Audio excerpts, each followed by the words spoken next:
Product sale ಮಾಡ್ತಾ ಇದೆಯಾ ಪತಂಜಲಿ?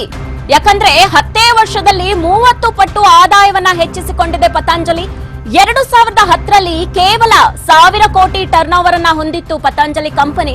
ಆದ್ರೆ 2020ರ ವೇಳೆಗೆ 30,000 ಕೋಟಿ ವಾರ್ಷಿಕ ವಹಿವಾಟು ದಾಖಲಾಗಿದೆ. ಸದ್ಯ 35ರಿಂದ 38,000 ಕೋಟಿ ವಹಿವಾಟನ್ನ ನಡೆಸ್ತಾ ಇರೋ ಪತಂಜಲಿ ಜನರಿಗೆ ಮಂಕು ಬೂದಿ ಎರಚಿ ಕೋಟಿ ಕೋಟಿ ಲೂಟಿ ಮಾಡ್ತಾ ಇದ್ಯಾ?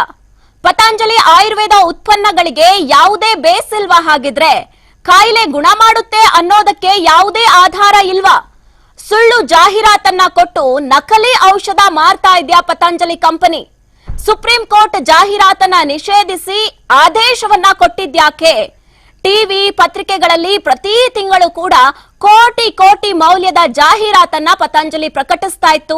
ಎಲ್ಲಾ ಪತ್ರಿಕೆಗಳಲ್ಲಿ ಫುಲ್ ಪೇಜ್ ಆಡ್ ಅನ್ನ ಕೊಡ್ತಾ ಇತ್ತು ಪತಂಜಲಿ. ಟಿವಿಗಳಲ್ಲೂ ಕೂಡ ಸುಳ್ಳು ಜಾಹೀರಾತನ್ನ ನೀಡ್ತಾ ಇರೋ ಬಾಬಾ ರಾಮದೇವ್ ಇದೀಗ ಬಾಬಾ ಪತಂಜಲಿ ಜಾಹೀರಾತಿಗೆ ಸುಪ್ರೀಂ ಕೋರ್ಟ್ ತಿಲಾಂಜಲಿಯನ್ನ ಇಟ್ಟಿರುವಂತದ್ದು. ಜಾಹೀರಾತನ್ನ ನಿಷೇಧಿಸಿ ಸುಪ್ರೀಂ ಕೋರ್ಟ್ ನ್ಯಾಯಮೂರ್ತಿಗಳಿಂದ ಇದೀಗ ಆದೇಶ ಹೊರಬಂದಿದೆ. ನ್ಯಾಯಮೂರ್ತಿ ಹಿಮಾ ಕೊಹ್ಲಿ, ನ್ಯಾಯಮೂರ್ತಿ ಅಹ್ರನುದ್ದೀನ್ ಅಮಾನುಲ್ಲಾ ಪೀಠದಿಂದ ಇದೀಗ ಆದೇಶ ಬಂದಿರುವಂತದ್ದು. 10 ವರ್ಷದಲ್ಲಿ ಸುಮಾರು 30 ಪಟ್ಟು ಆದಾಯವನ್ನ ಪತಂಜಲಿ ಹೆಚ್ಚಿಸಿಕೊಂಡಿದೆ ಅಂತಂದ್ರೆ ನಾವು ಊಹಿಸಿಕೊಳ್ಬೇಕು.